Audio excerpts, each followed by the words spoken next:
Əməkdar artist Mehriban Xanlarova övladlığa götürdüyü bacısı qızı Aysel ilə bir müddətdir küslüdür. Aysel Günə Uğurla proqramına gələrək aktrisa ilə barışmaq istədiyini deyib. Mehriban Xanlarova və Aysel canlı yayımda üz-üzə gəliblər.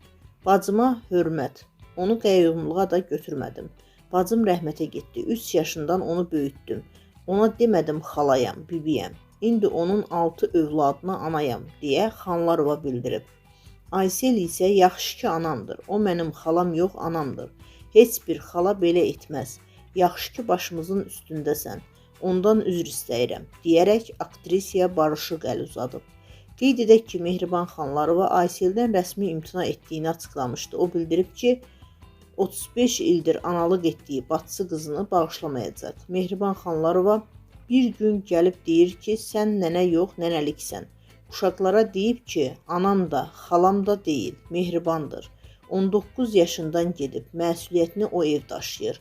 İmkanım olsa, hətta anamı götürüb buralardan çıxıb gedərəm. Ölsəm ölümün üstünə gəlməsin. 35 ildir. Nənəlik sözünə ayıldım.